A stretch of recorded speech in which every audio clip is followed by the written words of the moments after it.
Boker Tov, nous sommes le 15 février 2022, c'est l'heure du premier journal d'information en direct de Jérusalem sur Radio Kalita.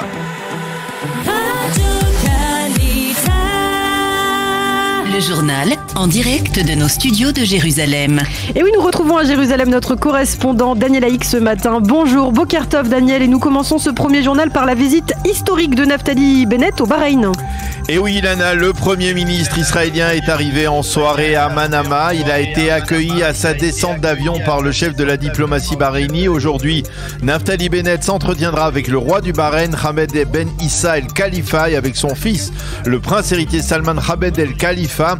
Naftali Bennett doit s'entretenir également avec plusieurs ministres du gouvernement bahreïni. Il signera des accords de coopération bilatéraux dans plusieurs secteurs. Il doit également rencontrer les responsables de la communauté juive et prendra la parole devant des étudiants bahreïni. L'une des personnalités de la communauté juive, Ouda Nounou, qui a été ambassadrice du Bahreïn aux États-Unis, a tweeté en hébreu « Bienvenue au Premier ministre Bennett ». Et puis en marge de cette visite, on apprenait hier que des avions de chasse israéliens avaient escorté un bombardier américain vers le golfe Persique. Oui, des avions de chasse F-15 de Tsahal ont accompagné ce bombardier, un bombardier B-52 dans l'espace aérien israélien. Ce bombardier était en route vers le golfe Persique. Côté israélien, on affirme qu'il s'agit là d'une coopération régulière avec l'armée américaine dans le cadre de la protection du ciel israélien. Ce bombardier est parti d'une base militaire en Angleterre. Il a traversé le détroit de Gibraltar, a survolé donc le ciel israélien et la mer Rouge en direction du golfe Persique, et finalement il est rentré à sa base de départ. Ce type d'escorte israélienne n'est pas nouveau, mais il s'est accentué au cours des derniers mois face au risque de confrontation avec l'Iran. L'autre titre de l'actualité, c'est bien sûr cette tension qui reste très vive ce matin encore dans le quartier de Shimon HaTzadik à Jérusalem. Ouais, même si la journée d'hier a été plus calme que celle de dimanche, on redoute dans le quartier une reprise des émeutes. Avant de s'envoler vers Bahreïn hier, le Premier ministre Naftali Bennett a déclaré que la sécurité allait être renforcée sur place. Il a également poursuivi en affirmant « Nous n'avons pas besoin de provocateurs tels que les députés Ben Gvir, Tibi et Kassif qui sont là pour embraser la région ». Quant à Itamar Ben Gvir, le député du mouvement sioniste religieux, il a décidé de maintenir sur place son fameux bureau provisoire. Il a affirmé qu'il y restera tant que la sécurité des habitants juifs du quartier ne sera pas garantie. La police, elle a arrêté hier 2 suspects d'avoir lancé des bouteilles incendiaires qui ont mis le feu vendredi au domicile de la famille Yeshuvayev. Le ministre de la Sécurité intérieure, Omer Barlev, lui a accusé, je le cite, l'extrême droite israélienne de vouloir pousser le Hamas à embraser la région.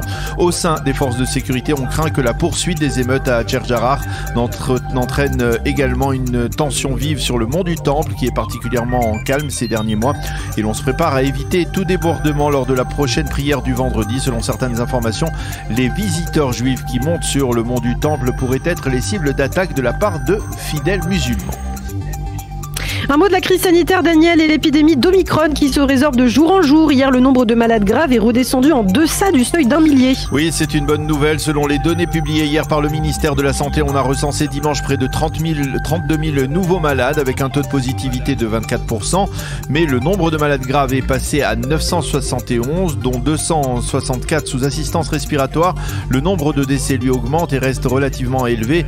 29 Israéliens sont décédés dimanche pour la seule journée de dimanche du Covid, ce qui porte à 9 641 le nombre de décès depuis le début de l'épidémie. Et en tout cas, pendant ce temps, une très vaste manifestation inédite des antipasses s'est tenue hier à Jérusalem. Oui, des centaines, certains diront même des milliers de véhicules ont perturbé hier après-midi la circulation à l'entrée de la capitale. Il s'agit de véhicules formant ce que l'on appelle les convois de la liberté. Ce sont ces militants qui s'opposent aux restrictions sanitaires imposées par le gouvernement et qui réclament donc plus de liberté. Personne ne peut nous dire quoi ingurgiter dans notre corps, ont déclaré ces manifestants qui sont donc au moins en partie des antivax. La manifestation a totalement bloqué les abords de la Knesset hier et provoqué d'énormes embouteillages à l'entrée de Jérusalem. Elle s'inspire du fameux mouvement des convois de la liberté initié au Canada. Le seul problème pour ces manifestants, c'est qu'il n'y a quasiment plus la moindre restriction sanitaire aujourd'hui en Israël.